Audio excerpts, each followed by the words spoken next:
Ngayon po mga binamahal, narito na po tayo sa pinakamahalagang yugto na ating pong gawain. Ito po ang pagkikinig ng salita ng ating pinakamamalapay Sus. Kaya inanyan ko po kayong tumayo bilang pagbibigay galang sa salita ng ating pinakamamalapay Sus na dadali po ng ating mga ral, ang ating beloved preacher, beloved Barry Hill Cruz. Palakpakan po natin ating pinakamamalapay Sus. Amen. Praise the Lord. God bless you po, beloved co-preacher, Brother Paul Manzano. At tayo po muna ay mag-asa pong dumalangin sa ating pinakamamahala para sa Kristo upang tayo po ipatuloy na patnubayan, gabayan ng ating nagkaroon sa buhay.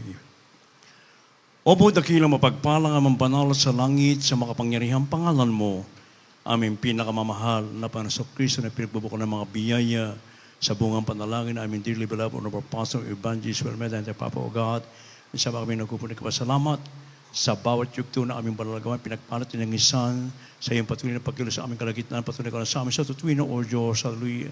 Subalit bago po yamin sa kami buong pagpapakumaba, imin ang kapatawaran sa lahat ng aming nagawang pagkukulang, pagkakasala, pagsalan sa sabarang kalooban, patawaran mo bawa sa amin o Diyos, hallelujah. At sa bahaging ito na pagdadala ng Ebanghelyo ng kaligtasan, na tunasagan ng akin, wala po akong magagawa, mahal na Panginoon Jesus.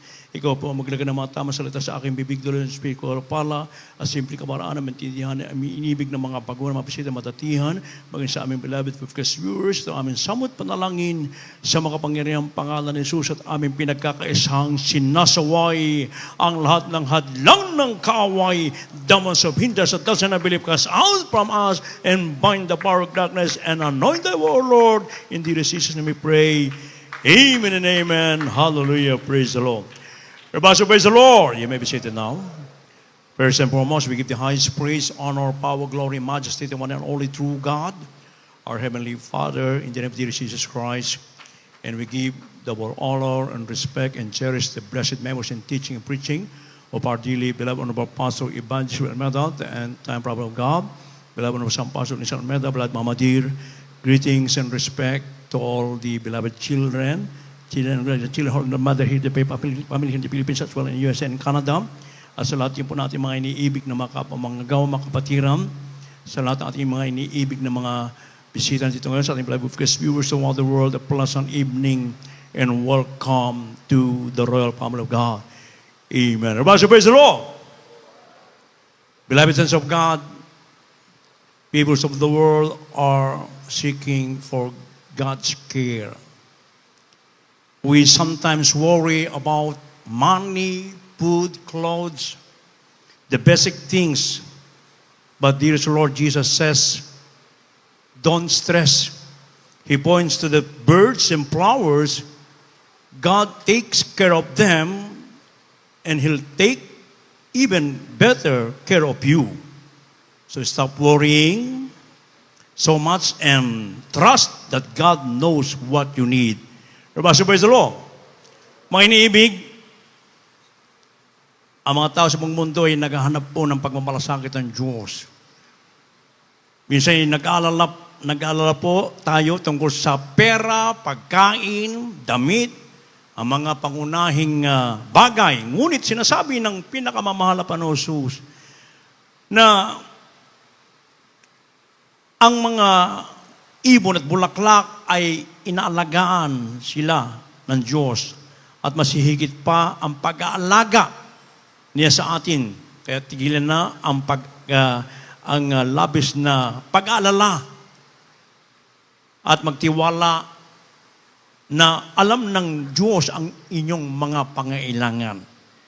Kaya kung ating mababasa po dito from the Gospel of St. Matthew, chapter 6, verses 25, 26, talon sa 31, 32. Kaya nilaman po. In the book of Matthew, chapter 6, verses 25 and 26. Therefore I say unto you, take no thought for your life, what you shall eat, or what you shall drink, nor yet for your body, what you shall put on. Is not the life more than meat, and the body than raiment? Behold the fowls of the air, for they sow not, neither do they reap, nor gather into barns, yet your heavenly Father feedeth them. Are you not much better than they? Verses 31 and 32. Therefore take no thought, saying, what shall we eat, or what shall we drink? Or wherewithal shall we be clothed? For after all these things do the Gentiles seek. For your heavenly Father knoweth that you have need of all these things. God bless you po.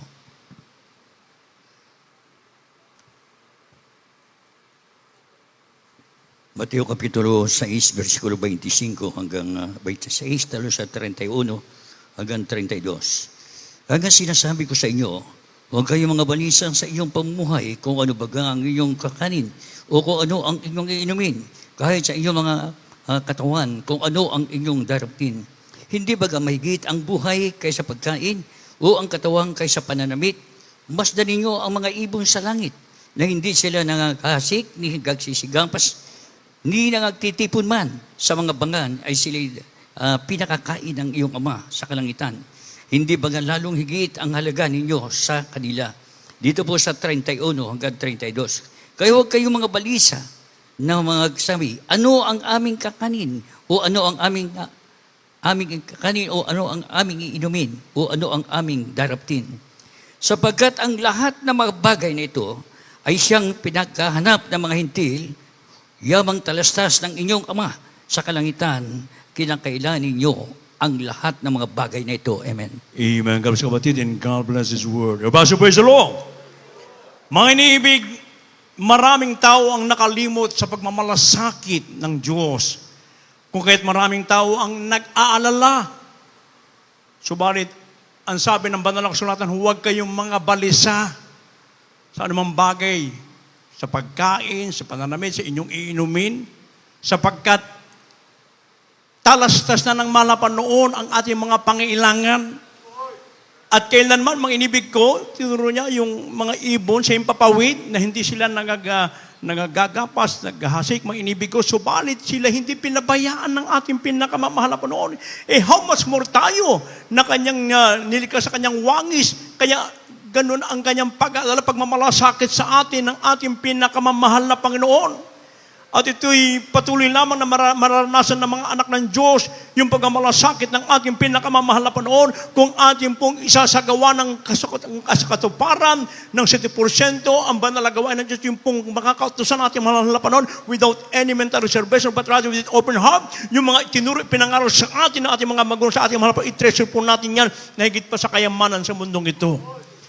Kaya nga mga inibig ko, wala para tayong dapat ipag-alala. Kahit na nagkaroon ng global crisis sa buong mundo. Pero tayo naman, meron tayong Kristo sa puso. Yun ang pagkakaiba natin doon sa mga hindi naglilingkod sa ating mahal na Panginoon. Pero ba sa praise the Lord? Kaya dumanas man ang mundong ito ng mga grabing kahirapan, kapigatian, anuman, bagay sa mga karamdaman, inibig ko nandiyan lagi ang Diyos, mararamdaman mo yung pagmamalasakit ng ating pinakamamahal na Panginoon sa bawat sa atin. O balikan natin yung COVID-19 nung ilang taon ng mga nakalipas. Ang mga tao ay nangabalisa, nangatakot, bagabag, mga inibig ko. Pero, ang mga anak ng Diyos, mga inibig ko, ay nanatiling at peace sapagkat hindi sila nabalisa sapagkat andun lagi yung pagmamalasakit ng ating pinakamamahal na Panginoon. O kung kailan nga nag-COVID-19, nakapagpatayo ng mga bahay, nagkaroon ng mga sasakyan, na-promote pa sa kanilang mga trabaho. Diba si Bezalo? O napakinggan natin yung mga patutuwa kanina, mga iniibig ko, na kung saan ay maging sa karamdaman, makikita natin yung pagmamalasakit ng ating mahal na Panginoon. Although, dinala sa hospital, pinakita lang. Pati nga yung doktor, ayaw, nung ilalabas sila, ayaw, nagagalit. Mga iniibig ko, sabi niya, ang Diyos namin ay totoo. At babalik ako dito, Dok, ipakikita sa inyo ng Diyos namin totoo. After 1 month, mga inibig ko, sa kanilang pagpupuri, pag-aayuno, pinagaling natin daw sa mga at dumalo ulit, punta ulit sa hospital. Ano sabi ng doktor? Anong pinainom niyong mga gamot? Sabi niya, wala po. Kami po'y mga taga-Jesus Crusade International Mission. Nagpatotoo na. Sabi niya, totoo ang Diyos niyo. Pero ba siya, Bezalo? So dito makikita natin yung pagmamalasakit ng ating pinakamamahal na Panginoon sa osang mga kabagabagan, sa osang kapigatian, kahirapan. Kailanman hindi tayo iiwanan ng ating dakilang Diyos na buhay, maliban na kung ikaw ang mag-iwan sa ating pinakamamahal na Panginoon. Kaya it is a fearful thing to fall in the hands of the living God. Tayo na sa buong mga katotohanan, kaya manatili po tayo dito, panatilihan natin yung turut aral ipinangaral sa atin ng ating mga mabangusang mahalapan upang hindi papasok sa iyo yung kabalisahan. Hindi ka nagwo-worry, mga inibig ko. Lalo ngayon, tumaas ang mga fuel. Buti may nag-roll ng rollback ng konti, mga inibig ko. So, bakit pag ikaw anak ng Diyos, mga inibig ko, pag kahit pupunta ka sa palengke, dadalhin ka na malapanood doon sa mga murang bilihin. Na-experience ko yan. Kung kailang nung 50 pesos pa lang ang fuel, mga inibig ko, ang 1 kilo na ng bangus na dagupan, 190, 200, mga inibig ko. Ang tilapia, nasa 150 something, 170. Ang manok, nasa 200, 180, mga inibig ko. Nung last Thursday lang, namalengke ko, mga inibig ko Nagtaka ko. Kung kailang tumaas pa yung fuel ng 20 pesos pa, mga inibig ko, yung nakita kong bango sa dagupan na binibiling ko ng suki ko, naging 160 lang. O, di kumuha akong 3 kilo, mga inibig ko. Yung tilapia na 170, naging 90 o 100. O, tapos yung manok, ako ko ng 150. Mga presyon, mga inibig ko. Ibig sabihin, dadaling ka ng mahal na Panginoon doon sa mga murang bilhin, hindi kanya pagkukulangin. Praise the Lord.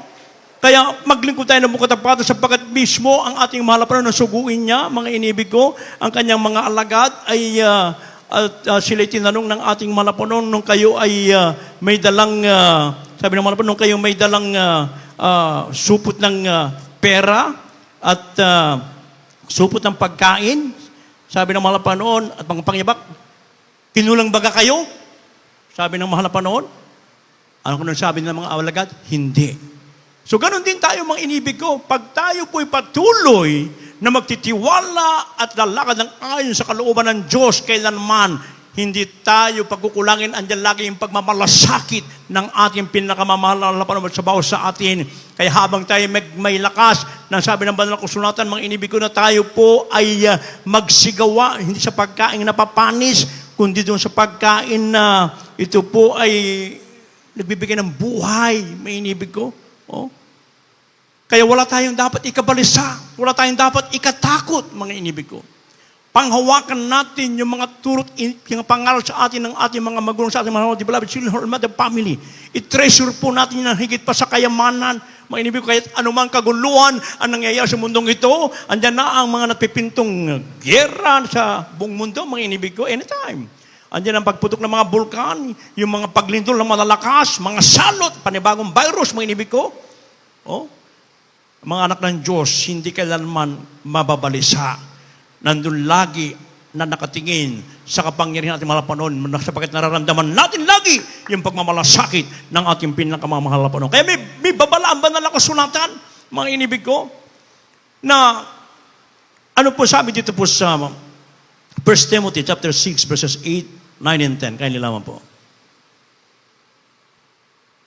In the first book of Timothy, chapter 6, verses 8, 9, and 10. And having food and raiment, let us be therewith content. But they that will be rich fall into temptation and a snare, and into many foolish and hurtful lusts, which drown men in destruction and perdition. For the love of money is the root of all evil, which while some coveted after, they have erred from the faith and pierced themselves through with many sorrows. God bless you. Dito po sa aklat ng Timoteo, unang Timoteo, kapitulo 6, ang talatay 8 hanggang 10. Ngunit kung tayo may pagkain at pananamit, ay masisiyahan na tayo doon. Datapwat ang mga nagsisipagnasang yumaman ay nangahuhulog sa tukso at sa silo at sa maraming mga pitang hangal na at nakasasama na siyang naglulubog sa mga tao sa kapahamakan at kamatayan. Sapagkat ang pag-ibig sa salapi ay ugat ng lahat ng uri ng kasamaan. Nasa pagnanasa ng iba ay nangasinsay sa pananampalataya at tinuhog ang kanilang sarili ng maraming mga kalumbayan. Amen. Purihin ang ating pinakamahal na Panginoon. So ito po ibabala ng banal na kasulatan, mga inibig ko, na pag meron kang pagkain, pananamit, makontento ka na, sabi ng banal na kasulatan. Huwag ka na maghangad pa na anong mga bagay sapagkat sa mundong ito, mga inibig ko, kahit makamtan mo lahat ng bagay, pag wala ka naman kay Kristo, bali wala ang lahat, iiwan mo rin yung mga bagay na yan. Kaya tayo po ay, sabi ng banal ito, nandun lagi yung ating contentment, sapagkat ang Diyos naman, kailanman hindi nagkulang sa atin, lagi tayong pinagmamalasakitan, inaalala tayo lagi ng ating pinakamamahal na Panginoon. Kaya sabi pa dito, mga inibig ko na, huwag daw tayo magsipagnasang yumaman. Hindi masamang yumaman, mga inibig ko, sapagkat maraming mga kapatid rin dito, ng mga dating bangkarote, mga dating mahirap, pinagyaman lubos ng ating pinakamamahal na Panginoon. Ang masama kung yung kayamanan, yun na ang iyong iniibig, yun na yung Diyos mo, mga inibig ko. Gamitin natin yung ating mga kayamanan, yung mga logistic na yun, mga inibig ko, sa pag-ibanghelyo, pangangaral ng ibanghelyo ng kaligtasan, upang marami pang makalapit sa ating pinakamamahal na Panginoon, upang hindi po nila maranasan yung mga kabalisahan, kundi yung pagmamalasakit, pagmamahal ng Diyos, ang kanilang mararanasan. Katulad ng ating naranasan ngayon, yung total protection, pagpapalang physical, material, lalo at spiritual pala, ito yung ating naranasan ng lubos, mga inibig ko. Mangangilag kayo sa pag-ibig sa salapi, sabi. For the love of money is the root of all evil. Ano ba pinag-aawayan ng buong mundo ngayon? Bakit nakakagera? Because of money. Pag may money ka, makapagpagawa ka ng mga nuclear weapon, mga iminibig ko. Pag meron kang kapera, meron kang kapangyarihan. Meron kang kapangyarihan, nasasakupin ang ibang bansa. Yan ang kapangyarihan ng pera, mga inibig ko. Subalit kung yung pera na yan ay gagamitin mo para sa pamalakayan ng maraming kaluluwa, diyan malulugot ang ating pinakamamahal na Panginoon. Kaya wala tayong dapat ikabalisa, mga inibig ko. Ang pagmamalasakit ng Diyos ay lalagay na sa atin. Kaya ano ang pinagagawa ng ating mahal na Panginoon na dapat natin gawin upang yung pagmamalasakit, yung pag-aalala ng Diyos ay mananatili sa atin? Ano po sabi po dito sa Hebrews chapter 13, verse 5, Psalms 55 and 22, kaya nila po. In the book of Hebrews chapter 13, verse 5, let your conversation be without covetousness and be content with such things as you have. For he hath said, I will never leave thee nor forsake thee. The book of Psalm chapter 55, verse 2, attend unto me and hear me. I mourn in my complaint and make a noise. God bless you po. Dito po sa Hebreo Kapitulo 13, versikulo 5. Mangagilag kayo sa pag-ibig sa salapi. Mangagkasya kayo sa inyong tinatangkilik. Sapagkat siya rin ang nagsabi, sa anumang paraan ay hindi kita pagkukulangin. Sa anumang paraan ay hindi kita pababayaan. Dito po sa awit 55, versikulo 22. Ilagay mo ang iyong pasan sa Panginoon at kanyang aalalayan ka. Hindi niya titiising makilos kailanman ang matuwid. Purihin ang ating pinakamahal na Panginoon. Palakpakan mo natin dakilan Diyos sa buhay. Yung buhay na palakpak para sa pinakamahal na Panginoon, ang lahat magsabing, praise the Lord! So, upang manatili po yung pagmamalasakit, yung pag-aalala ng ating dakilan Diyos sa buhay, sa bawat sa atin, ang ipinagagawa ng ating mahal na Panginoon, inulit-ulit dito, mangilag kayo sa pag-ibig sa salapi. Gaya na ang sinabi kanina, hindi masama ang salapi. Kailangan natin yan.